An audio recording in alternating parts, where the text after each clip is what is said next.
कभी सोचा है कि कार का रिमोट या घर की वायरलेस डोरबेल बिना किसी तार के आखिर काम कैसे करते हैं?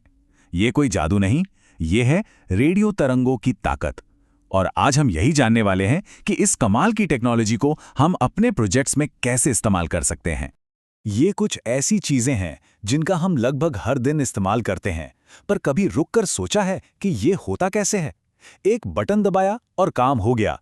इसके पीछे का राज कोई जादू टोना नहीं, बल्कि एक बहुत ही स्मार्ट और सरल टेक्नोलॉजी है। और इस पूरी टेक्नोलॉजी के दिल में है ये दो छोटे से हीरो, 433 मेगाहर्ट्ज के आरएफ मॉड्यूल। इनमें से एक है ट्रांसमीटर जो संदेश को बोलता है, और दूसरा है रिसीवर जो उसे बड़े ध्यान से सुनता है। तो आज के हमारे सफर में हम सबसे पहले समझेंगे कि ये वायरलेस आरएफ आखिर है क्या। फिर देखेंगे कि हमारी जिंदगी में ये कहाँ कहाँ मौजूद है, इन मॉड्यूल्स को आपस में जोड़ा कैसे जाता है, इनके लिए कोड कैसे लिखते हैं, कुछ आम मुश्किलों को कैसे सुलझाते हैं, और बस फिर हम सब अपनी वायरलेस जर्नी शुरू करने के लिए तैयार होंगे। चलिए शुरू करते हैं। तो पहला पड़ाव, वायरलेस आरएफ क्या है? चलिए इस जादू के पीछे का विज्ञान समझते हैं, वो भी एकदम आसान भाषा में। सीधे शब्दों में कहें तो रेडियो फ्रीक्वेंसी या आरएफ हवा के जरिए जानकारी भेजने का एक तरीका है जिसमें अदृश्य रेडियो तरंगों का इस्तेमाल होता है। सोचिए, ये हमारे चारों तरफ हैं, बस हम इन्हें देख नहीं सकते। ये पूरा प्रोसेस 4 आसान स्टेप्स में होता है।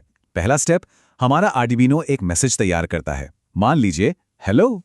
स्टेप 2, ट्रांसमीटर उस मैसेज को एक अदृश्य रेडियो सिग्नल में बदल देता है। स्टेप 3, कुछ दूरी पर रिसीवर उस सिग्नल को हवा में से पकड़ लेता है।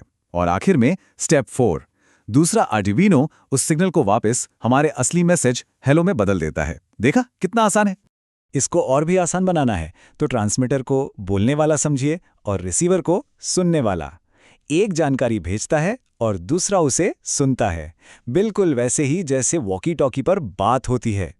तो अब जब हम ये जान गए हैं कि ये काम कैसे करता है, तो चलिए ये भी देख लेते हैं कि ये टेक्नोलॉजी हमारी रोजमर्रा की जिंदगी में कहाँ-कहाँ छुपी हुई है। यकीन मानिए, हम सब लगभग हर दिन आरएफ टेक्नोलॉजी का इस्तेमाल करते हैं, भले ही हमें इसका एहसास ना हो। जैसे वायरलेस डोरबेल, रिमोट से जलने बुझने वाली लाइटें, गैराज का दरवाज़ा खोलने वाला रिमोट, और यहाँ तक कि कुछ वेदर स्टेशन और बच्चों के रिमोट कंट्रोल खिलौने भी इसी सिंपल टेक्नोलॉजी पर चलते हैं। चलिए, थियरी तो बहुत हो गई, अब कुछ प्रैक्टिकल हो जाए। तीसरा सेक्शन, इन मॉड्यूल्स को जोड़ना। आइए देखते हैं कि इन्हें असल में आर्डिनो के साथ कैसे कनेक्ट किया जाता है। अच्छा, तो यहाँ हमारे 2 सेटअप हैं। बाईं तरफ है ट्रांसमीटर जो सिग्नल भेजेगा, और दाईं तरफ है रिसीवर जो सिग्नल सुनेगा। और अच्छी बात यह है कि इनकी वायरिंग बहुत ही आसान है। हर मॉड्यूल के लिए सिर्फ 3 तार जोड़ने हैं, तो घबराने की कोई बात ही नहीं है। ये टेबल सब कुछ साफ कर देती है। देखिए, VCC पावर के लिए है, तो ये आर्डिनो के 5V पिन में जाएगा।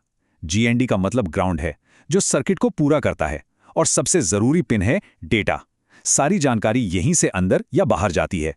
हम ट्रांसमीटर के लिए पिन 12 और रिसीवर के लिए पिन 11 इस्तेमाल करेंगे। बस तारों को जोड़ने का काम पूरा हो गया। हार्डवेयर तो तैयार है, अब बारी है सॉफ्टवेयर की। चौथा सेक्शन, कोड लिखना। यहीं पर हम इन छोटे कंप्यूटर्स यानी आर्डिनोस को बताएंगे कि उन्हें असल में करना क्या है।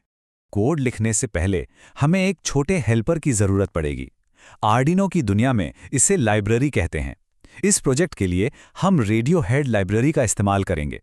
इसे एक ट्रांसलेटर समझिए, जो आर्डिनो को ये बताता है कि इन आरएफ मॉड्यूल्स की भाषा को कैसे समझना है। ट्रांसमीटर के कोड में ये एक लाइन ही असली जादू करती है, driver.send। ये कमांड आर्डिनो को बस इतना कहती है, ये मैसेज लो और इसे हवा में भेज दो। वो जो MSG है, वो हमारा हेलो वर्ल्ड वाला मैसेज ही है।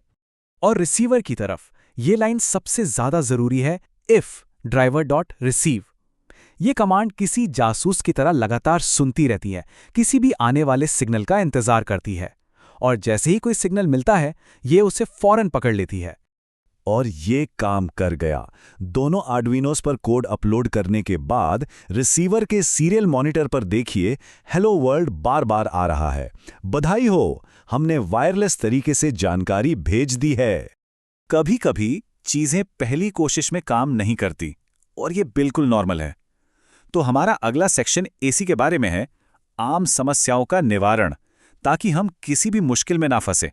ये स्लाइड बहुत काम की है। अगर कोई सिग्नल नहीं मिल रहा तो सबसे पहले अपनी वायरिंग दोबारा चेक करें। अगर सिग्नल बहुत कमज़ोर है तो मॉड्यूल्स को थोड़ा पास ले आएं, और अगर कुछ अजीब सा डेटा आ रहा है तो हो सकता है कि आसपास के दूसरे इलेक्ट्रॉनिक डिवाइस से नहीं से नॉइज़ आ रहा हो। बस अपने सेटअप को उनसे थोड़ा दूर ले जाएं। वाह, हमने सफलतापूर्वक एक वायरलेस लिंक बना लिया है। तो अब आगे क्या? चलिए चलते हैं हमारे छठे और आखिरी सेक्शन की तरफ अपनी वायरलेस यात्रा शुरू करें। तो आज हमने एक बहुत ही कमाल की चीज़ सीखी है। हमने सिर्फ थ्योरी नहीं समझी, बल्कि ये भी देखा कि कैसे कुछ तारों और कोड की मदद से हवा के जरिए मैसेज भेजे जा सकते हैं। ये सच में एक बहुत ही पावरफुल स्किल है। तो अब सबसे ज़रूरी सवाल ये है, अपनी इस नई मिली वायरलेस शक्ति से क्या बनाया जाएगा? एक रिमोट कंट्रोल कार, एक वायरलेस वेदर स्टेशन या फिर कोई स्मार्ट होम डिवाइस? संभावनाएं तो अनगिनत हैं। इस सफ़र को आगे बढ़ाने के लिए नीचे दिए गए रिसोर्सेज को ज़रूर देखें। वहाँ इस प्रोजेक्ट के लिए सर्किट डायग्राम और पूरा कोड मिलेगा, और साथ ही अपनी समझ को परखने के लिए एक क्विज भी है। बनाने में मज़ा लें और देखने के लिए शुक्रिया।